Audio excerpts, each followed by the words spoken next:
Hello everyone, अस्सलाम वालेकुम।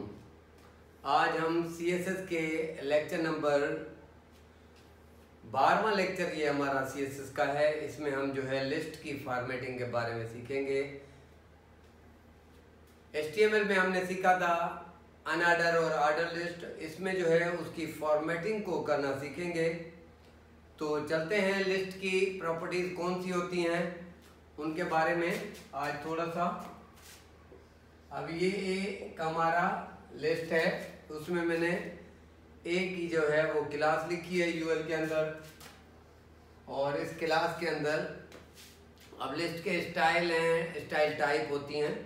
अब लिस्ट की क्या होती हैं? स्टाइल और उसके बाद टाइप।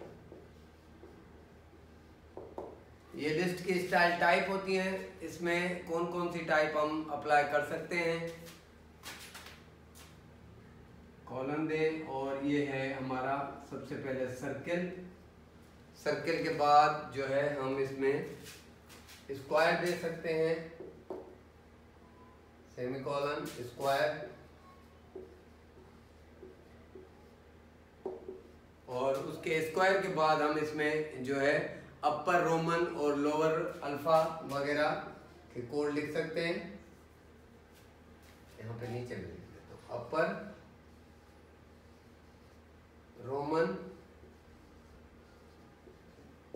और लोअर अल्फा।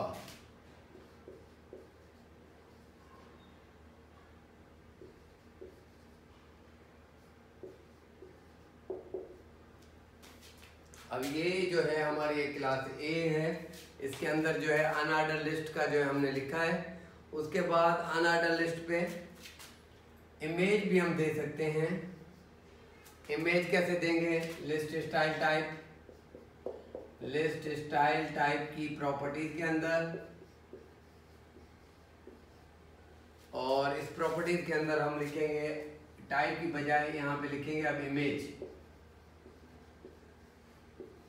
इमेज और इमेज के बाद यूआरएल, और यूआरएल के बाद जो है किसी भी इमेज में एक जिप फाइल दे देता हूँ। फॉर एग्जांपल मेरे पास है square.zip ये फाइल, और इस तरह ये कोड। यूआरएल लिस्ट के अंदर किसी भी छोटे से इमेज को, आइकन को जो है लिस्ट आइटम में इंक्लूड करना, और उसके बाद आता है लिस्ट की पोजीशन। अब इसमें लिस्ट की पोजीशन में क्या है कि मैं एक क्लास बनाता हूँ लिस्ट स्टाइल। स्टाइल के बाद है उसकी पोजीशन।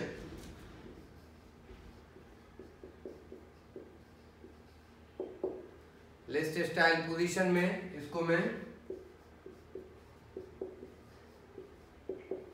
आउटसाइड कर देता हूं, और उसके बाद है इसकी पोजीशन और भी होती है, उसको आप इनसाइड या आउटसाइड दोनों कर सकते हैं। इनमें से एक ही पोजीशन आपने सेट करनी है। ठीक है, तो ये तो लिस्ट की थोड़ी सी स्टाइलिंग, और उसके अलावा इमेज को कैसे देते हैं और उसकी पोजीशन को कैसे सेट करते हैं।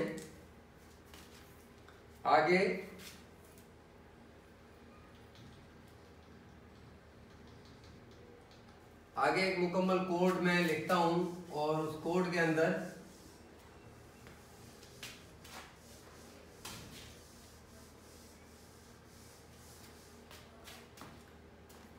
स्टाइल का कोड है। ये स्टाइल के कोड के अंदर हम जो है एक डेमो फाइल बनाते हैं अनऑर्डर लिस्ट की, और उसमें उसका जो है सेटिंग करते हैं। अब ये जो है मैं ऐसी लिस्ट बना रहा हूँ जिसमें बुलेट बिल्कुल नहीं आएंगे, विदाउट बुलेट स्टाइल होगी।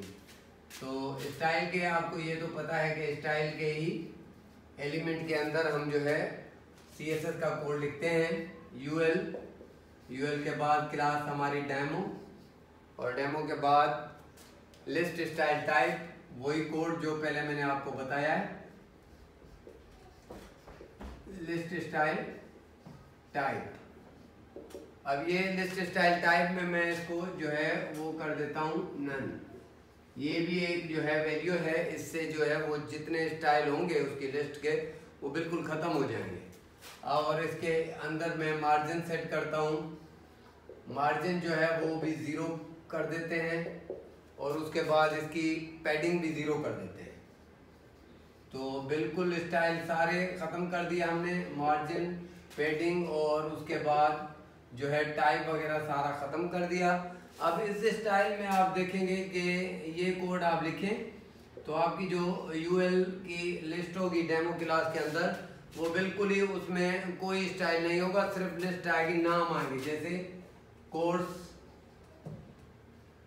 अबाउट। अब ये लिस्ट इस तरह बनेगी और उसके बाद कॉन्टेक्ट, ये इस तरह लिस्ट बनेगी हमारी। और इस प्रॉपर्टीज को ज़्यादा शॉर्ट कोड में कैसे लिखते हैं वो जो है वो तरीका भी मैं आपको बता देता हूँ। शॉर्ट कोड में आप स्टाइल इसका जो है वो कैसे लिखते हैं, तो वो कोड है, फॉर एग्जांपल हमने शॉर्ट कोड में ही लिखना है तो शॉर्ट कोड से जो है हमारी जो है लाइन की वो कोड लिखने की जो है वो थोड़ी सी बचत हो जाती है। लिस्ट और लिस्ट के बाद उसका स्टाइल। अब इसमें टाइप देने की जरूरत नहीं है क्योंकि हमने शॉर्ट में लिखना है, तो इसको स्टाइल पे ही कॉलन लगा दें, स्क्वायर है और हमारी जो पोजीशन है वो इनसाइड है, ठीक है। तो ये जो है उसके बाद URL इसको दे देता हूँ मैं, इसको URL इमेज, स्टाइल इमेज है तो वो URL भी मैं इसको सेट कर देता हूँ। जो है मैं इसको कोई भी इमेज जो मेरे पास अवेलेबल है जिफ की, वो मैं इसमें लगा देता हूँ। तो ये हमारा जो है शॉर्ट हैंड तरीका है, एक लाइन 2 लाइनों में सारा कोड जो है शॉर्ट हैंड तरीके से लिखना। तो ये लिस्ट के हवाले से चीज़ें हैं और ये अपने नोटबुक पे आप अच्छी तरह नोट कर लें और उसके बाद इसको जो है अप्लाई करें। तो चलते हैं, इसका नेक्स्ट जो है वो पार्ट देखते हैं।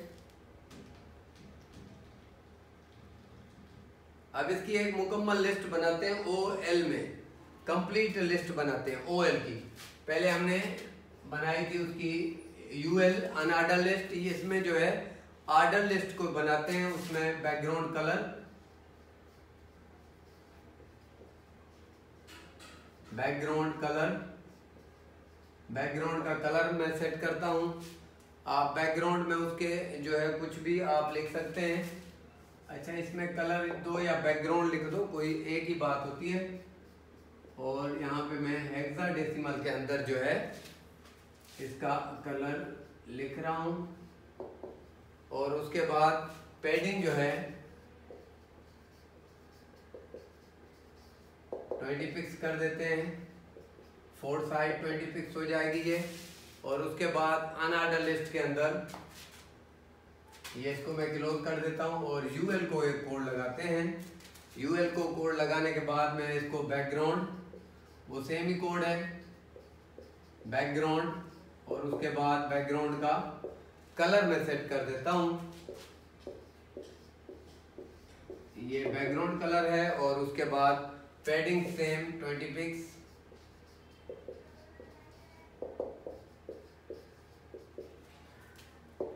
ये 4 तरफ की पैडिंग है इसकी, ठीक है। तो इसके LI में जो है वो कोड में लगाता हूँ, OL LI लिस्ट आइटम के अंदर। अब इसका ये LI जो है अपना एलिमेंट है, उसके अंदर जो है कोड लगाते हैं बैकग्राउंड। ये फाइल आप अपने नोटबुक पर लिखकर अप्लाई करें और ये जो है चेक करें ब्राउजर के अंदर कि ये कोड कैसे काम कर रहा है, ठीक है। और उसके बाद जो है कलर इसको मैं डार्क कर देता हूँ,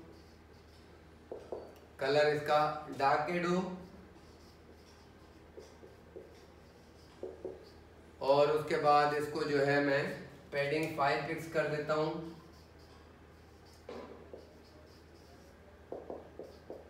5 पिक्स 4 साइड। और उसके बाद इसको मार्जिन लेफ्ट में, मार्जिन अगर सेट करना है तो वो भी आप कर दें। यहाँ पे मार्जिन में लेफ्ट का सेट कर रहा हूँ, बाकी मार्जिन को छोड़ दिया है। 35 पिक्स जो है लेफ्ट में इसको सेट कर देते हैं। तो इस तरह ये OLLI की है, इसी तरह ULLI का भी कोड आप लिख लेना और सेम ही कोड लिख लेना। तो उसमें आपको ये लिस्ट के बारे में कंप्लीट जो है ये फाइल है, आप चेक करें, पिछला कोड भी आप चेक करें, इसको भी चेक करें।